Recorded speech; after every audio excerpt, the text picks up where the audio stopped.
여러분, 신앙생활은 반응이거든요. 신앙생활은 우리 일상 속에서 어떻게 반응하느냐가 중요하게 됩니다. 어떤 우리 교인의 어머니는요, 이제 남편을 향하여서 원망한 거예요. 당신이 그때 그 자리에 없었으니까 우리 공장이 불나서 우리가 쫄딱 망한 거 아니냐고. 왜냐면 우리 그 집사님은 대전 사람인데 어려서부터 옷을 사본 적이 없대요. 맞춰 입었다는 거예요. 양장점에 가서 옷을 맞춰 입었지 이 기성복을 사 입질 않았다는 거예요. 자기 아버지가 공장을 하면서 돈을 많이 벌게 되니까 그 부유함을 누리게 되고 옛날에도 피아노를 이제 배운 거예요. 그런데 아버지가 공장을 잠시 비운 사이에 공장이 불나서 다 타버렸어요. 쫄딱 망하게 되니까 그 어머니랑 아버지가 이제 지금은 신도시가 됐지만 대전에 파남이라고 하는 지역, 옛날에 가난하고 어려운 사람이 그 살던 지역으로 밀려나게 된 거예요. 그러니까 대전 시내에 있다가 대전 외곽으로 밀려나게 되니까 그 어머니 권사님이 남편을 향하여 원망하는 거예요. 당신 때문에 우리 집안 망했다고. 근데 그 어머니에게 병세가 오는 게 뭐냐? 심장병이 왔어요. 그리고 무릎에 관절염이 오게 되고 또한 당뇨병이 온 거예요.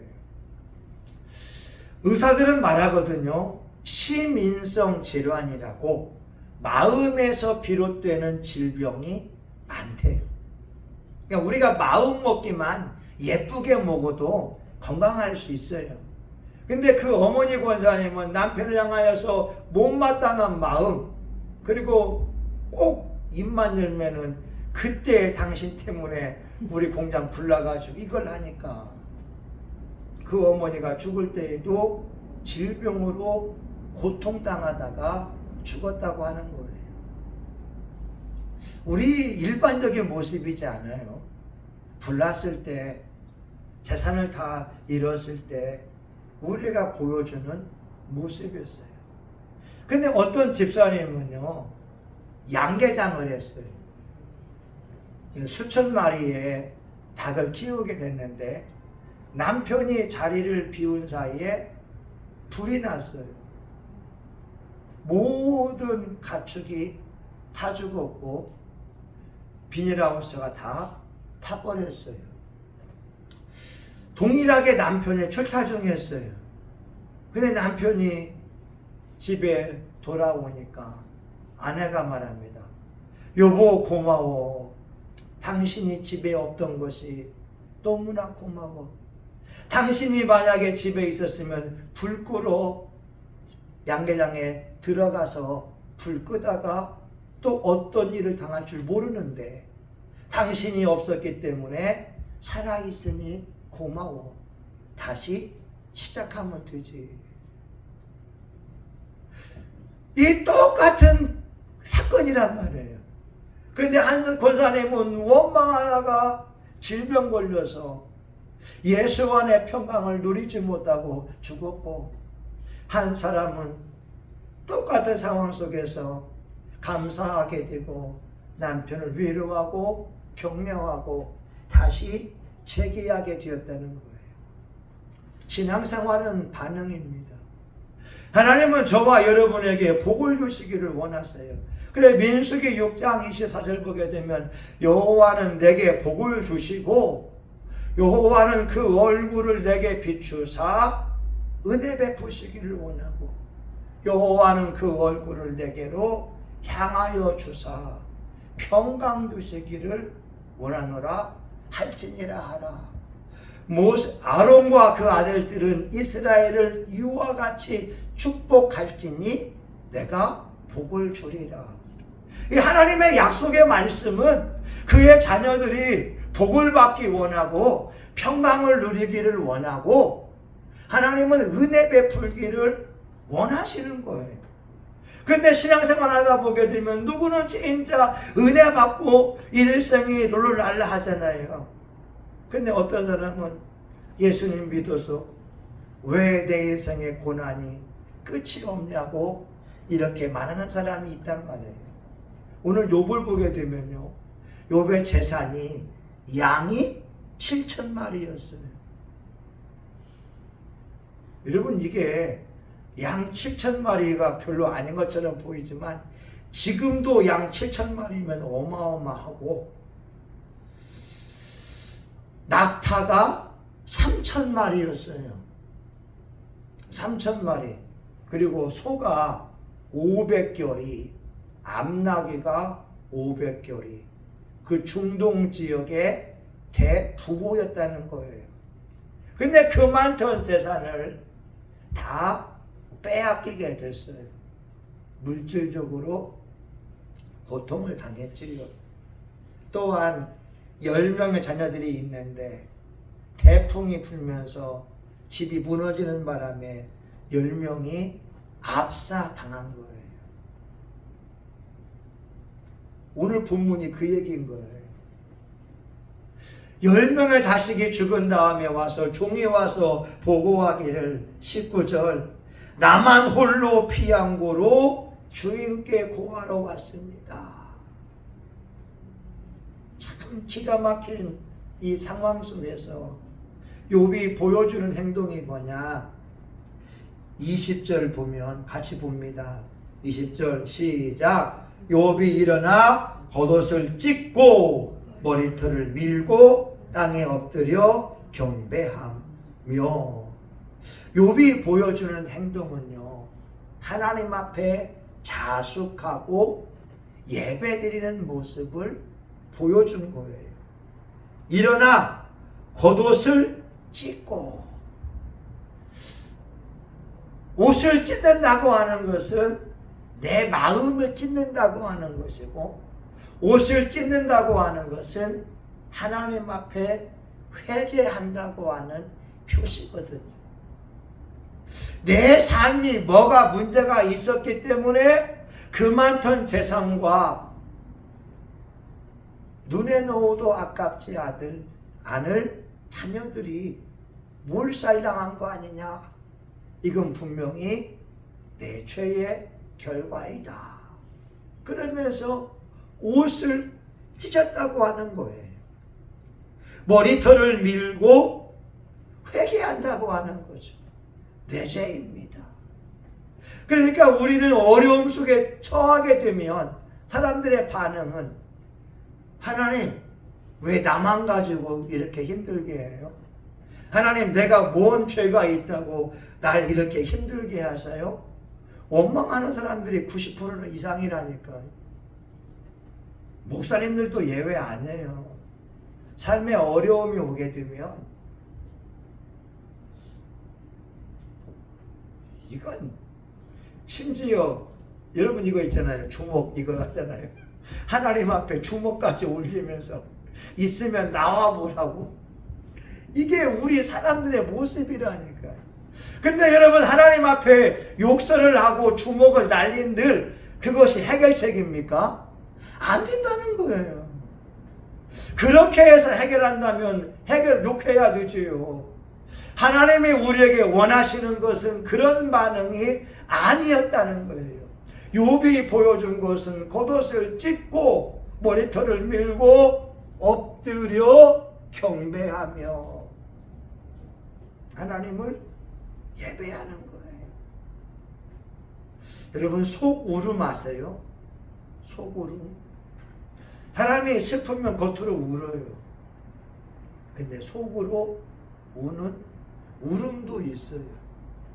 겉으로 눈물 흘리지는 않지만 속에서 우는 사람이 있는 거예요. 아론 같은 경우도요. 아론, 모세 형이 아론인데 나답과 아비후가 하나님이 명하지 않은 불을 가지고 성막에 들어갔다가 그 불이 나와서 아이들을 태워 죽여버렸어요. 성막의 기구들은 멀쩡한데 아이들만 타 죽은 거예요. 여러분, 부모가 돼서 자식이 예배 드리러 갔다가 죽었는데 가슴이 얼마나 아프겠어요. 하나님은 말씀합니다. 슬픈 기색을 보이지 말라고. 여러분, 부모가 돼서 자식이 죽었는데 그것도 예배 드리려고 가다가 죽었는데, 근데 성경학자들은 말합니다. 아마 나답과 아비후가 포도주를 먹고 술 취한 가운데에 불을 가지고 가다가 죽었을 거다. 그래서 모세 통하여서 하는 말이, 하나님께 나오는 자는 술 취하지 말아라.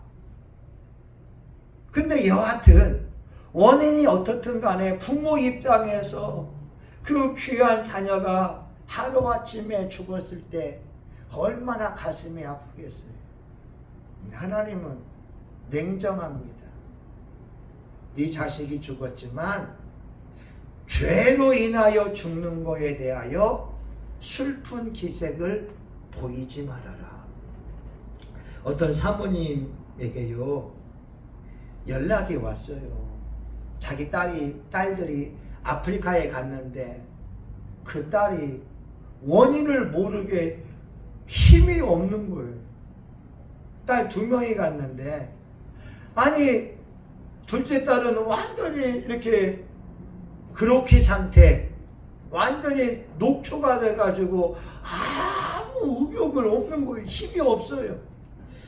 그 자기 아버지한테 전화하니까 아버지는 빨리 들어와라, 한국에 와서 병원에 가서 조사해보자, 이렇게 이야기하게 되고, 어머니는 이렇게 말합니다. 딸아, 네가 몸이 상한 것은 무슨 이유가 있을 것이다. 네가 원인을 찾으면 살 것이요, 원인을 찾지 못하면 네가 죽어도 나는 너의 시체를 그대로 받겠다.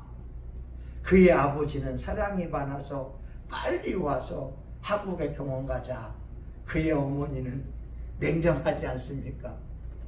네가 아프리카까지 선교를 갔는데 단기 선교 가서 그와 같은 어려움 당한 것은 분명히 이유가 있을 것이다. 그 원인을 찾으면 네가 살 거고, 원인을 찾지 못하여 네가 죽는다면 네 시체를 그냥 엄마는 받겠다. 왜냐하면 모든 것은 원인이 있기 때문에 그래요. 오늘 아침에도 말씀을 나누었지만 왜 안 될까? 그리고 어떻게 하면 될까? 늘 찾아야 돼요. 우리 가정이 예수 믿는데 왜 평안하지 않아? 왜 기쁘지 않아? 어떻게 하면 될까? 이걸 찾고 노력을 해야 되거든요. 근데 그 딸이 그래요. 엄마, 알았어. 엄마, 알았어. 왜 그러냐면 단기 선교간 그 딸이 케냐의 선교사들을 바라보게 되면서 불평하는 거예요. 아니, 한국에 있는 우리 아빠는 새벽 기도하고 또 철야 기도하고 전도하고 말씀 준비하고 신방하고 이렇게 바쁘고 힘든데 케냐에 온 사람들은 룰루랄라 놀고 있는 것 같은 거예요. 선교사들이 놀고 있네? 아니, 자기 아버지는 고생하고 있으면서 귀한 선교비를 보내게 되면 케냐에서 열심히 새벽 기도하고 열심히 철야 기도하고 열심히 전도해야지 놀고 있네? 그러면서 자기도 모르게 판단하고 정죄하고 이런 죄를 범하고 있던 거였어요. 그 딸이 회개하기 시작합니다. 하나님, 죄송해요. 내가 선교사님들을 판단하고 정죄했습니다. 근데 놀라운 것은 몸이 회복되기 시작하는 거예요. 다시 원래의 몸으로 삶의 에너지가 넘친 모습으로 돌아오게 됐어요. 여러분, 인생이 힘들잖아요. 오늘 욥이 우리에게 보여주는 것은 어떤 상황에서도 하나님 앞에 회개하면서 예배를 드려보라는 거예요. 힘드니까 예배 드리고, 아프니까 찬송 부르고, 괴로우니까 예배 드리면서 그 예배가 주님 앞에 상달되도록 몸부림쳐 보라는 거예요. 그럴 때 하나님의 구원의 역사가 있을 거라는 거예요. 여러분, 욥기 42장에 보게 되면요, 욥이 다시 복을 회복하는데 양 14,000마리, 약대 6,000마리, 소 1,000결이, 암나귀 1,000마리, 그리고 욥의 딸들이 그 지역에서 아름다운 아이들이 없었다고 하는 거예요. 잃어버린 10명의 자녀를 다시 주시고 다시 물질을 주시는데 욥이 240세까지 장수하는 축복을 주셨습니다. 여러분, 쉽지는 않아요. 근데 말씀드리고 싶은 거예요. 신앙은 반응이니까 예배로 한번 승부해 보자. 집사님의 가정에서 예배 드리는 거 잘하는 거예요. 근데 그 기도가 쌓이다 보게 되면 동생들에게도 은혜가 흘러갑니다. 어느 순간 동생들도 예수님을 구주로 영접하는 은혜가 임할 줄 믿습니다. 부탁인 건 뭐냐? 사건 속에서 영적인 반응으로 승리해야 되는 거예요. 육적인 반응은 죄가 달라붙는 것이고, 육적인 반응은 마귀가 좋아하는 것이고, 육적인 반응은 해결되지가 않아요. 근데 많은 사람들이 이 영적인 진리를 몰라서 그 사건 속에서 말씀을 따라가는 것이 아니라 내 감정을 따라가고 내 육을 따라갈 때가 너무나 많더라. 여러분은 꼭 승리했으면 좋겠습니다. 우리 기도의 하나님, 오늘 욥은 영적 반응을 하는 훌륭한 신앙인의 모습을 보여줍니다.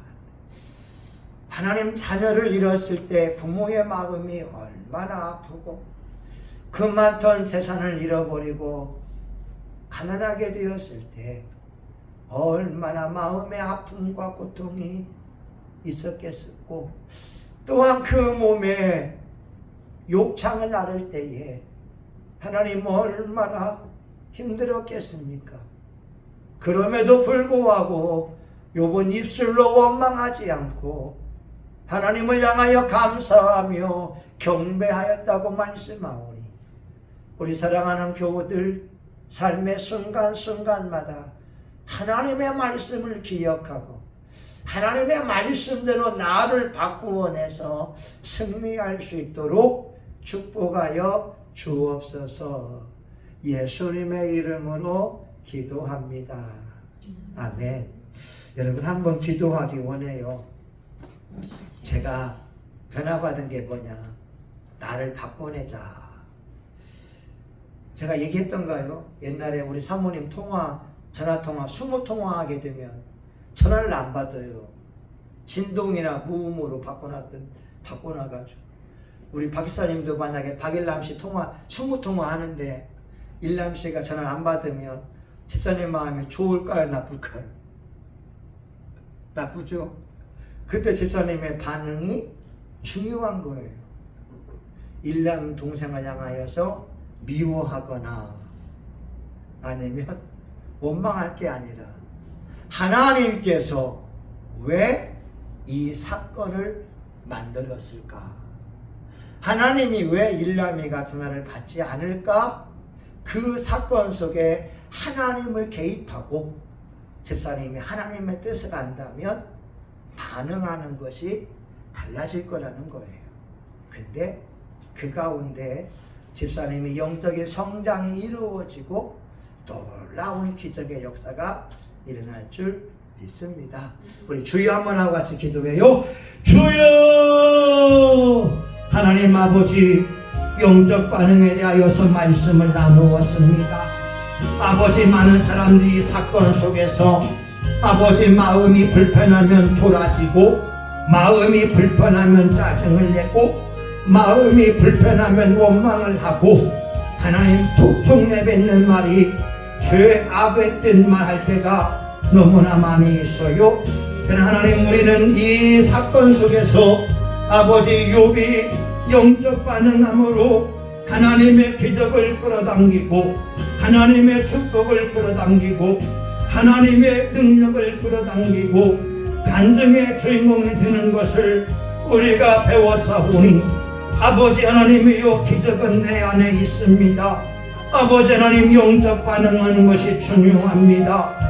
우리가 보통 사람처럼 불평과 원망한다면 마귀는 좋아할 거고, 죄는 달라붙고, 병도 달라붙고, 가난도 달라붙고, 고통도 괴로움도 달라붙지만 내가 먼저 회개하고, 내가 먼저 뉘우치고, 내가 먼저 가슴을 찢으며, 내가 먼저 겸비한다면 하나님의 기적의 역사가 일어날 것입니다. 오늘 하나님, 이곳에 모인 하나님의 종들이 이제는 말씀을 가지고 살아야 됩니다. 나의 계명을 가지고 지키는 자라야 나를 사랑하는 자니, 나를 사랑하는 자는 내 아버지께 사랑을 받을 것이요, 나도 그를 사랑하여 그에게 나를 나타내리라. 하나님, 이제 우리 장정리 사모님에게 있는 굳은 마음을 제거하옵소서. 못마땅한 생각, 원망과 불평을 가지고 있으면 생명을 살릴 수가 없습니다.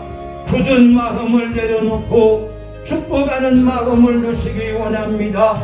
하나님, 우리 박영숙 집사님에게도 굳은 마음을 제거하시고 부드러운 마음을 주고 온유한 마음을 주어서 영혼들을 살리기 원합니다.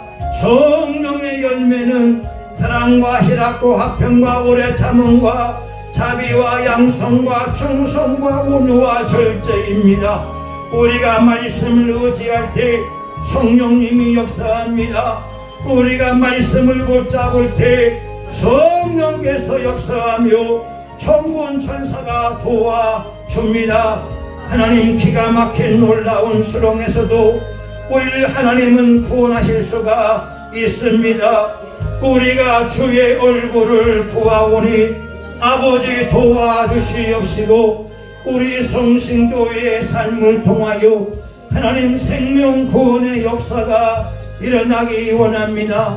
하나님, 박진숙 씨와 박일남 씨의 영혼을 위하여 기도합니다. 하나님, 이들이 착하고 성실하고 진실한 자들이 되었는데 예수님을 구주로 영접해야 됩니다.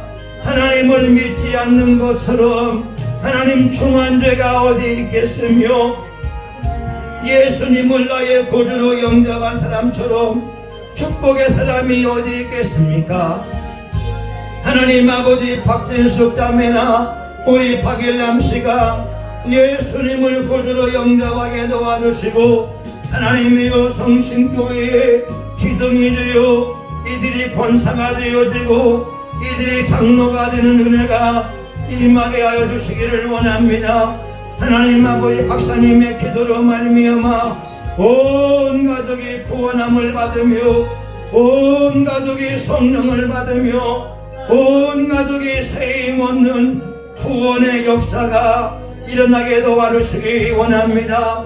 우리 성신교회가 예수님의 복음을 전파합니다.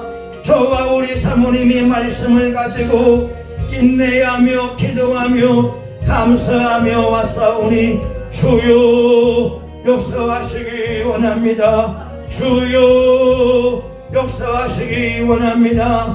성신교회가 가는 곳마다 그리스도의 빛이 비추게 하시고 성령의 역사만 일어나게 하여 주옵소서. 예수님의 이름으로 기도합니다. 아멘. 이제는 우리 구주 예수 그리스도의 은혜와 하나님 아버지 크신 사랑과 성령의 감동 감화 위로 축복하심이 오늘 우리의 삶 속에서 하나님의 말씀을 붙들고 말씀대로 살기 원하는 하나님의 종들의 머리 위에 이들의 가정과 직장과 사업장 위에 이제로부터 영원히 함께하기를 간절히 축원하옵나이다. 아멘. 하나님 감사합니다. 여러분 수고하셨습니다.